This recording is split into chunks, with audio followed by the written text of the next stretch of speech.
A lot has changed. Almost everything has changed, to be completely honest. I mean, if we're looking specifically at the quarterback and running back landscape, we have a lot of updates to give. I apologize for not doing an immediate live stream after you had Amari Cooper traded, after you had Tom Brady, coming back to the Tampa Bay Buccaneers.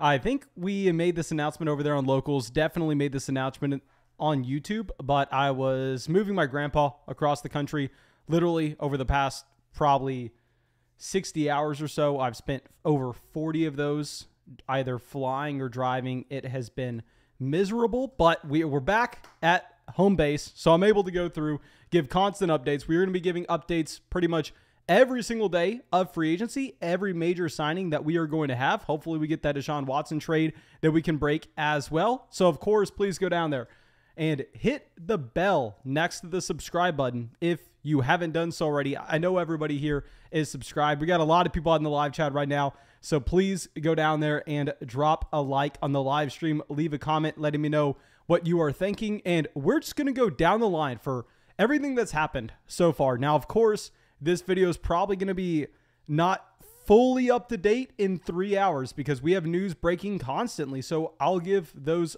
further updates tomorrow, maybe tonight. We'll see how crazy I'm feeling. But let's dive into what I have missed over the past few days and the beginning of free agency. And the first thing that we need to discuss, Amari Cooper traded. Now, of course, this Amari Cooper trade, it's a fake trade. It's essentially, the Cleveland Browns saying, you know what? As we've talked about for I don't know how long now. Y'all know I've said pretty much every single time we brought up Cleveland that Jarvis Landry was either going to restructure his contract or get cut. There were no other options for Jarvis Landry, given the fact that Cleveland could have and will now save $15 million moving on from Jarvis Landry. And what I thought, well, maybe they take that $15 million that are saving moving on from Jarvis Landry. They sign Juju Smith-Schuster, a similar player, at a much cheaper price point. Maybe they go and aggressively pursue someone like Allen Robinson. Maybe they go aggressively pursue someone like Chris Godwin. Both those wide receivers in I want to say about the same ballpark for what $15 million looks like.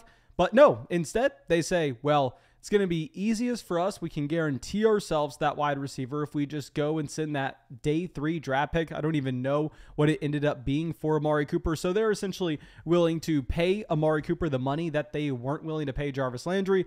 Of course, that should have been the expectation. Amari Cooper, a significantly better receiver, not only from a dynasty standpoint, but particularly an NFL standpoint as well than Jarvis Landry. So at this time, you're looking at Amari Cooper as the wide receiver 1 in Cleveland. And I know that maybe some people are trying to spin this positively. Now, I will be the first person to admit I have not been able to talk to y'all on Locals over the past few days. If y'all are a part of the flock on Locals, y'all probably have noticed all those posts over the past 3 or so days. I haven't been able to reply to them because I've been so busy, haven't been able to check my DMs at all. So I haven't really been able to get a feel of what the community's thinking. This is just my honest initial thoughts. I know that there are going to be some people who really like Amari Cooper that try to spin this in a positive light. Now, trust me, y'all know I love Amari Cooper because I began playing Dynasty back in 2014, 2015. That's the time period I fell in love with Dynasty fantasy football. 2015 is when Amari Cooper came out of Alabama and was one of the best wide receiver prospects of all time. So, we just sat there an entire offseason and drooled over Amari Cooper for pretty much a year. And then he was the most polarizing player in Dynasty fantasy football in 2015, 2016, 2017 with where his Dynasty value is. Amari Cooper is always going to be one of those players that reminds me of when I fell in love with the game. I love Amari Cooper, but this is not a good thing for Amari's fantasy production, Dynasty value, whatever you want to say. Well, yes, Amari Cooper will have a significantly higher target share in Cleveland than what he saw in Dallas. We have to understand the context of the overall offenses. So even if Amari Cooper is able to go out there and command close to 30% of the targets in Cleveland, if he's able to get to that elite Devontae Adams target share, which is a possibility based on the target competition there. You got no Jarvis Landry. He's going to be running alongside, Donovan Peoples-Jones and Anthony Schwartz. Those are kind of wide receivers you want on the field alongside you because they are fast field stretching options, and they're probably going to just take attention away from Amari without actually drawing any targets themselves, which from a football dynamic, that's what you really want for Amari Cooper to be targeted heavily. But you are just having an overall dramatic downgrade in the offenses that they are playing in. And the perfect example of this, if you're trying to choose, do we want our receiver in a dynamic offense that's going to be putting up a ridiculous amount of points, or do we want our wide receiver to be the only guy on the depth chart in a bad passing offense, in a passing offense that doesn't have much volume to go around? Let's look at Terry McLaurin in Washington, or let's look at T. Higgins in Cincinnati. Let's look at 2019, Mike Evans, Chris Godwin in Tampa. You do not want your receiver going to an offense that's just not going to have passing volume at all. Let's go through and let's look at points per game by NFL teams this past season. And I know we're spending too much time on Amari Cooper here. I love me some Amari Cooper. I have Amari in a lot of my dynasty formats. I know despite being drafted in 2015, one of those guys that was drafted at 20 years old, so still incredibly young, still in the prime of his NFL career. Trust me, I love me some Amari Cooper. But if you're looking at the points per game that we had from this past season, no total points, every team plays the same amount, doesn't really matter. Dallas, number one in the NFL. And if we go down to the bottom of the league, now, I don't really care to look at where Cleveland is, but what I want to point out is the lack of opportunity in these offenses. Even if there are no other receivers on the depth chart, it's almost impossible to put up, even a high-end wide receiver 2 season. The bottom teams with their total points scored last year, Jacksonville scored less than half the points Dallas did. The New York Giants, the Houston Texans, the Carolina Panthers, the New York Jets, Chicago, Atlanta, Detroit, Washington, Denver, Miami. On that list, you have Jalen Waddle. On that list, I don't even want to say Terry McLaurin because Terry McLaurin was a low-end wide receiver 3 last year if you look at a per-game basis. So, really, the only instances you have of productive wide receivers out of that bottom 10 in the NFL of overall points scored, Brandon Cooks and Jalen Waddle. And that's not even to mention that Cleveland not only is going to be near the bottom of this list, but the majority of those points and the majority of that production is going to go through the rushing department. So trust me, I want to come out here, spin this in a positive light for Amari Cooper, saying, oh, he found himself a landing spot where he has no competition at all. Amari Cooper is going to be able to dominate here in Cleveland. And while that may be true, while he may have a higher target share than we've ever seen him have before, and he doesn't have to compete with CeeDee Lamb, Dalton Schultz, or Michael Gallup, in reality, I would rather him be in the prolific passing offense. So let's go over to our next update, and we'll talk about my dynasty rankings at the end of this video, and I'll just kind of go back and forth and try to guess what I'm going to be doing with these rankings being updated on locals. And I believe everybody's going to get that free locals week because I think we hit 500 likes on the video yesterday. So I'll set up a promo code so everybody can hop in the flock and join the flock for at least a week for free. But let me go to our next guy, and this is going to be Tom Brady. Now with Tom Brady, I will say I live in Tampa. So, of course, I am excited to see Tom Brady come back. Even if I'm not a fan of the Tampa Bay Buccaneers, I probably should have streamed. I have a Tom Brady jersey just to go to parties and stuff in Tampa. But at the end of the day, fantastic news for anybody that was on the clock in a slow draft in their dynasty startup drafts. Imagine everybody that's in a dynasty startup right now in round 19, and all of a sudden you're on the clock and you have 3 hours left and you see Tom Brady unretires. Free pick. Obviously, we have to look a little bit further beyond that. But what this means, they franchise tag Chris Godwin. Of course, they're going to be bringing back Leonard Fournette. I would imagine, y'all know, I've been a massive proponent over the past couple of weeks of going out there and buying Leonard Fournette because we looked at the landscapes and, well, yeah, he was overvalued when he was going in the 3rd round of leagues, but when he's going in the 7th round of best ball leagues, all of a sudden, Leonard Fournette's a screaming buy. So hopefully you went out there, got Fournette, because I'd imagine he's going to be on his way back to Tampa. And of course, I am speculating right now. So if you're watching this 2 days later, there's a good chance I sound like an idiot. Leonard Fournette, top 5 running back last year.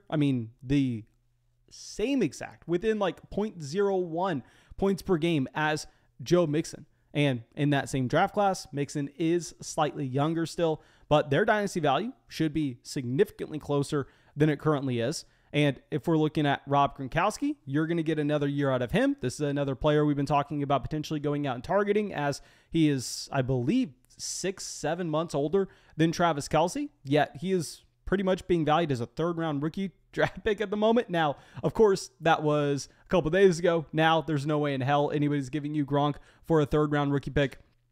And with Chris Godwin and Mike Evans, I may actually use this as a point to possibly pivot off of these receivers.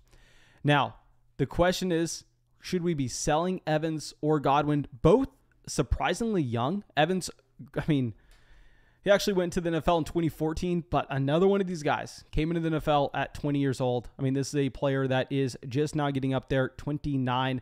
I currently have him in the same tier as Elijah Moore, Michael Thomas, and Brandon Ayuk in our dynasty rankings. I'd imagine with Tom Brady coming back to Tampa, it would definitely be a possibility for you to be able to move Mike Evans and in return get back Michael Thomas. Michael Thomas, I mean, drafted the following season, almost identical with their age, but that would be a pivot you could make. And at the same time, you'd be able to get a significant pick upgrade elsewhere. Say if you have Mike Evans and the 211, you can go, hey, man, I'll give you Mike Evans in the 211. Can I get back Michael Thomas in the 109? That would be a deal that I would love to make just to use this Tom Brady. I don't want to say hype because, of course, Tom Brady, the greatest to ever do it, probably the greatest athlete of all time. That doesn't really matter at this point from a dynasty fantasy football perspective. But what we can say is this is a quarterback that thought he was retiring from the game of football. I don't want to assume it's going to be a Peyton Manning type situation his final season, but I think for us to assume that Tom Brady is going to be top 3 in the NFL yet again of passing yardage, well, of course, if you have ever made a bet against Tom Brady, the greatest athlete of all time, it's been a losing bet historically. But if you're going to continue to assume that the past 2 years, what we got in Tampa with that amount of passing volume is going to maintain going forward, I would bet the under on the passing yards, on the passing touchdowns, on just the overall production in this Tampa Bay Buccaneers offense. So I would actually maybe pivot off of someone like Mike Evans. He's going to be 3 years older than Chris Godwin at the same time. Godwin could possibly have this one last year with Brady. And then, I mean, they're not going to be able to really franchise tag him next year unless they want to pay a ridiculous amount of money. So Godwin will be essentially an unrestricted free agent then. So I would actually use this as an opportunity to hold on to Godwin. We've already been pretty aggressive with Chris Godwin.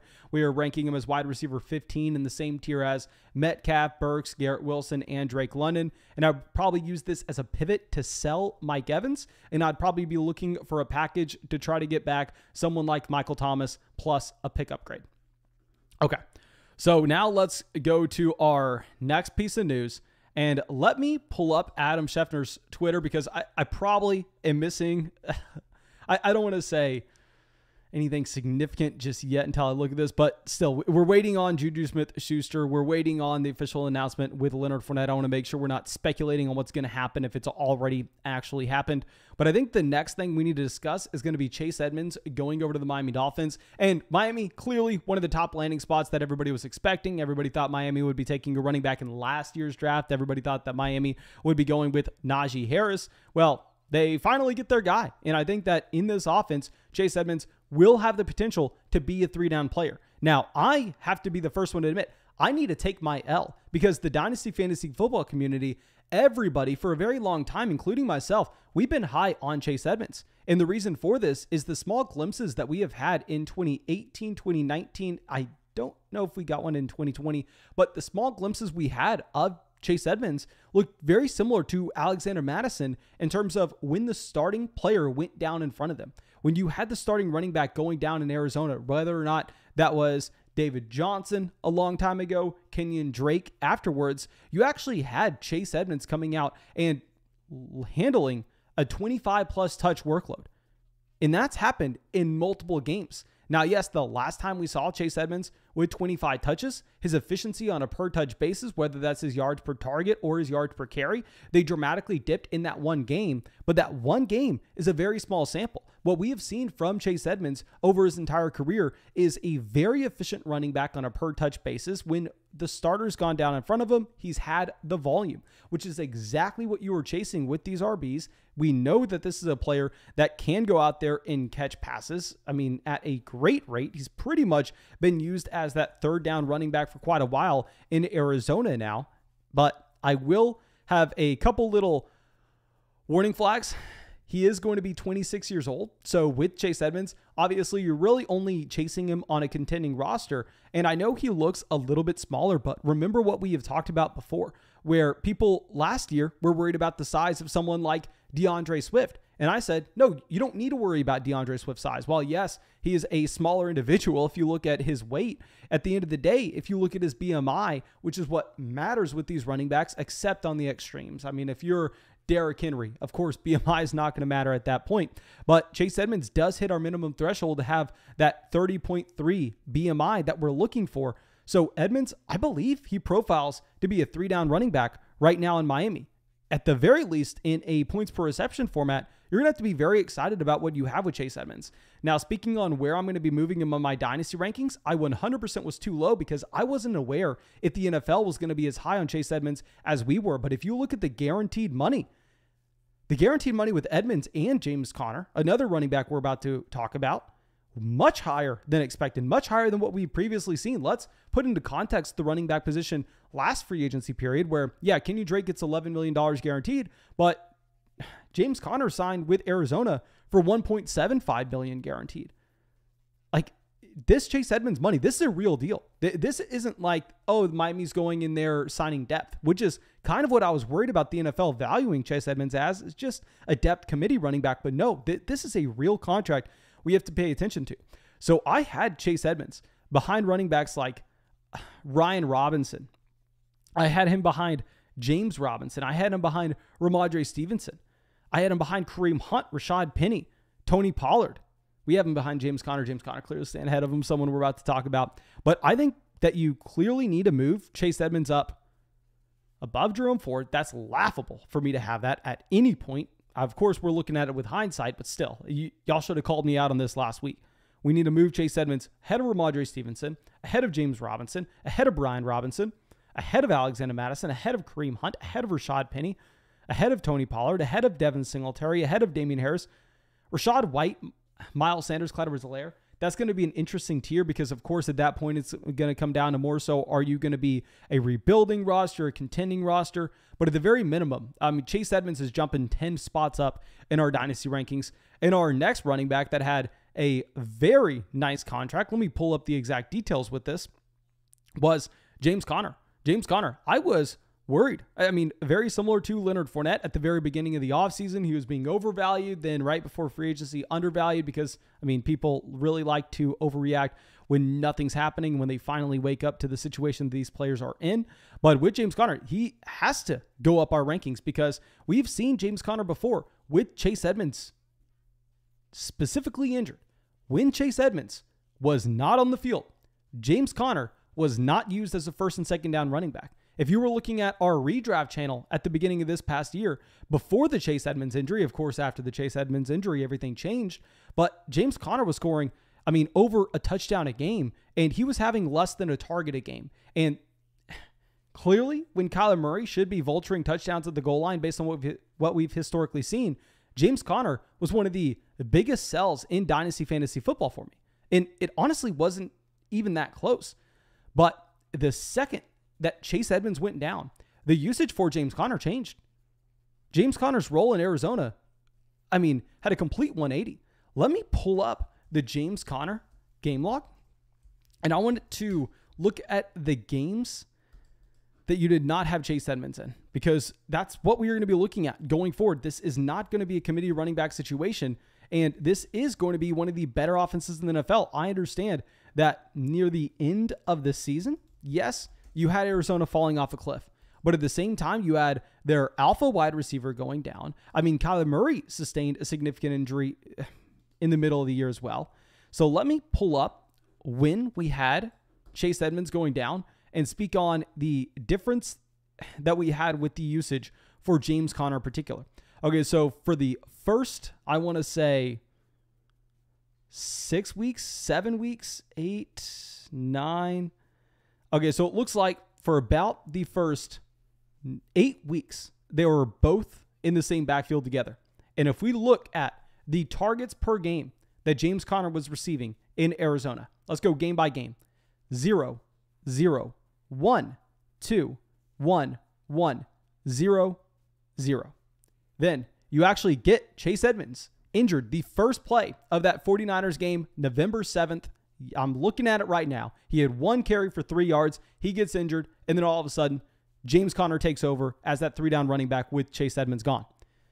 James Conner, 21 carries in 5 receptions. Of course, people will want to focus in on the actual points scored. He did have over 100 total yards. He did have 3 touchdowns, which of course the points are really nice. But what I care about is the workload that he had in Arizona and how we can project that going forward. So that second that you have Chase Edmonds going down, remember, we just talked about that 8-game stretch beforehand where James Conner wasn't averaging a target a game. Now, 5 targets, 4 targets, 6 targets, 2 targets, 9 targets, 2 targets, 6 targets. He goes out there and he's beginning to average 5+ targets a game. And when you're James Conner, a running back we've seen be effective in a 3-down workhorse role, and when you're playing in one of the most efficient offenses in the NFL and you're scoring touchdowns at a much higher clip than league average, he had 18 touchdowns this past season. What else can you look for? I was a James Conner hater at the beginning of the season based on the distribution of touches in that backfield where the high value touches were going to Chase Edmonds, and I was worried about touchdown regression for James Conner. But this is a completely different situation. We have to drastically move James Conner up our rankings as well. Eno Benjamin is really nothing of what Devy people thought he was going to be 2 seasons ago. Now, I will say, of course, you cannot expect James Conner to score touchdowns at this rate. I think that you will eventually get a regression back closer to what we had in 2020 when Kyler Murray was putting up a ridiculous amount of rushing touchdowns in his own right. And I'm a little bit worried with what that will mean for James Conner himself.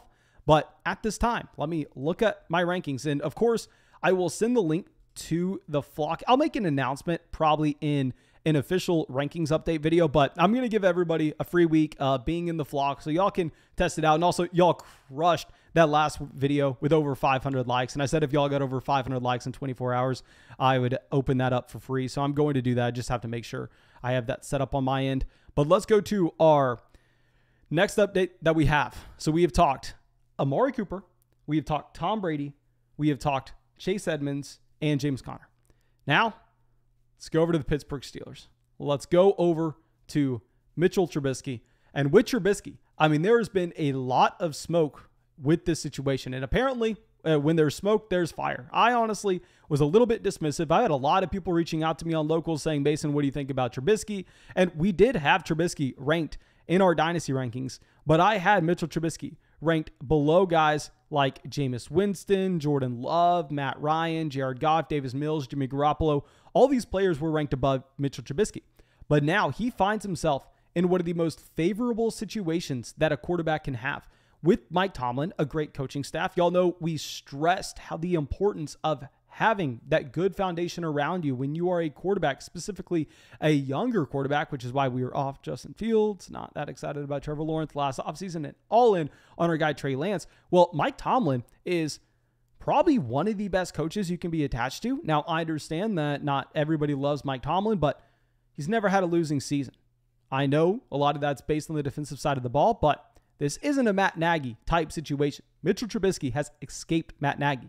Not only is it not a Chicago situation in that right, but he also has some decent weapons. He has Najee Harris, one of the better pass-catching running backs out of the backfield. He has a target hog in Deontay Johnson. He has a big-bodied athletic freak in Chase Claypool.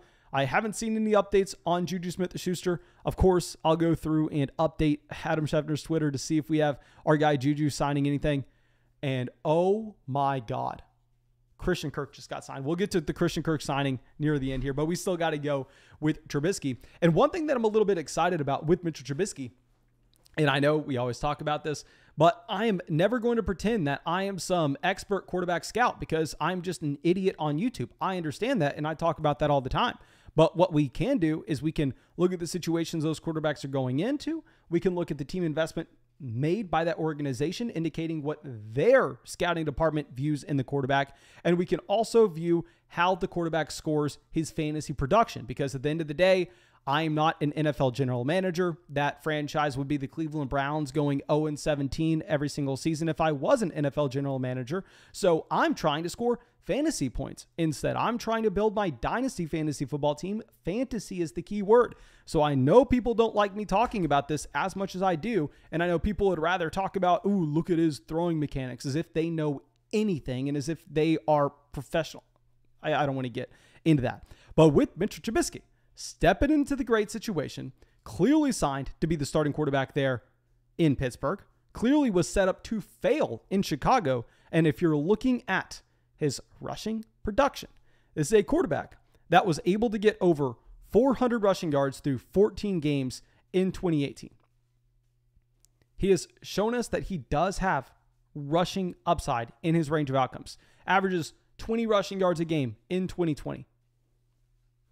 That makes a difference. 20 rushing yards a game is an additional 50 passing yards a game.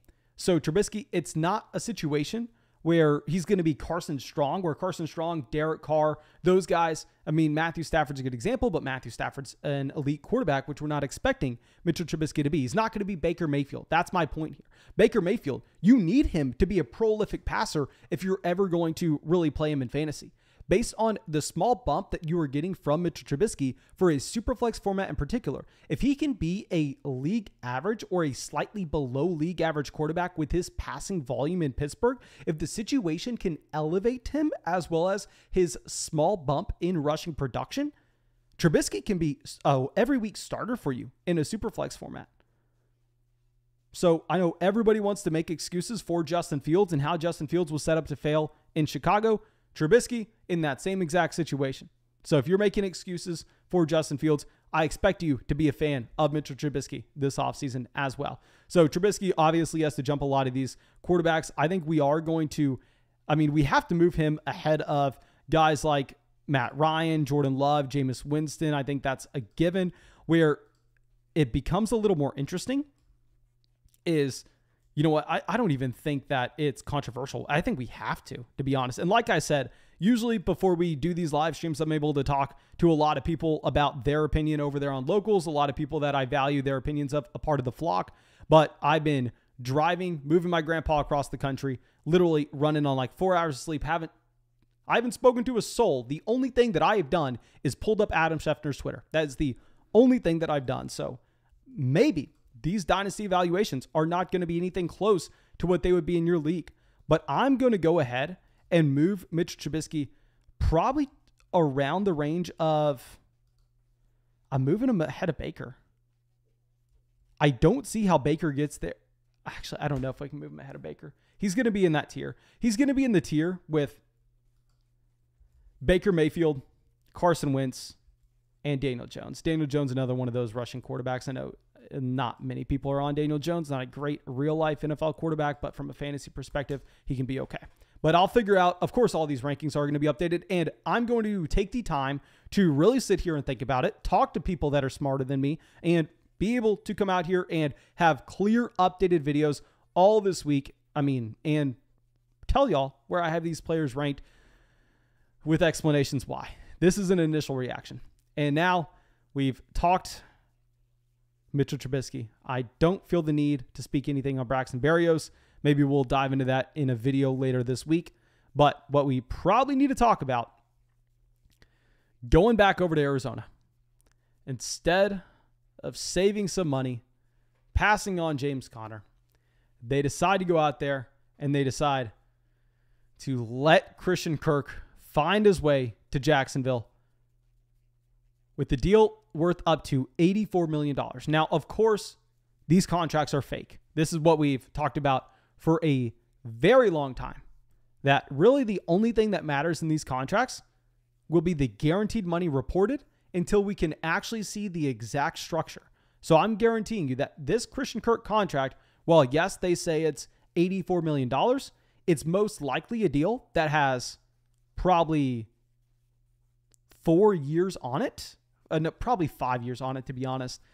And the last 2 seasons are just loaded up with non-guaranteed money. So it's probably actually closer to a $40 to $50 million deal, but still a significant investment into Christian Kirk. Obviously, this is a team that has DJ Chark, probably leaving this offseason. They have Laviska Shenault, who has failed in miserable fashion. They're still paying Marvin Jones. Marvin Jones, I believe, will actually be playing pretty much every single snap this upcoming season. But this has to be great news for Christian Kirk. I understand. Trust me, I am there with you. We wanted Buffalo. Of course, if he goes to Buffalo, while yes, he has more target competition, there's just so much more production to go around that you can sign up for it. This is pretty much the same thing that we're seeing with Amari Cooper. You know how we are talking about Amari Cooper getting the downgrade, while yes, he has less target competition, going to a worse offense. Christian Kirk, similar, a lot less target competition, but going to a worse offense than Arizona. The difference between the two is, A, Christian Kirk previously was not valued as highly as Amari Cooper. B, Amari Cooper, if you look at the target share on his offense, was the wide receiver 1A, wide receiver 1B. It doesn't matter. He was the co-wide receiver 1 with CeeDee Lamb, where Christian Kirk was clearly parked behind DeAndre Hopkins.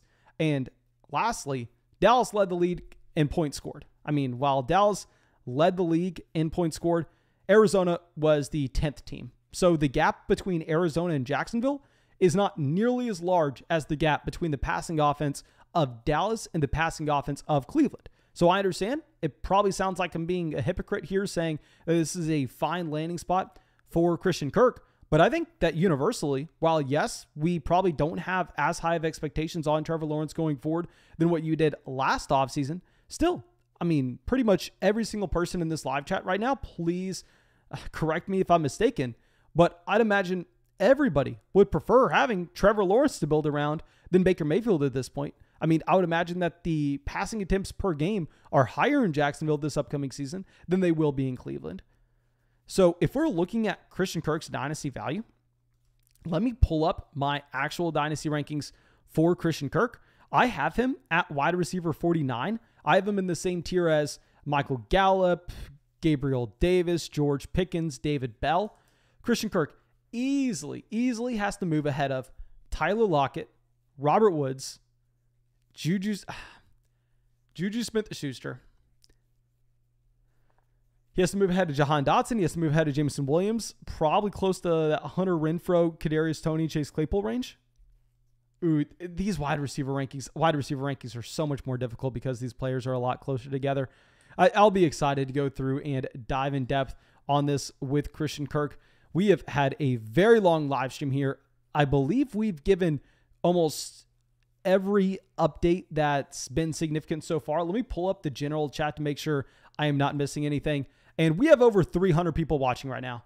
Please, for the love of God, go down there, drop a like on this live stream. Let's get this live stream at least over 200 likes. Please help me out with that. And let me know if I missed on anything in this stream. I promise you, I'm going to be going through and giving y'all constant updates this week. I may have another live stream tonight. I'll be updating those rankings over there on Locals. But we talked Amari Cooper. We talked Tom Brady. We talked Chase Edmonds, James Conner, Mitchell Trubisky, and now Christian Kirk. I think that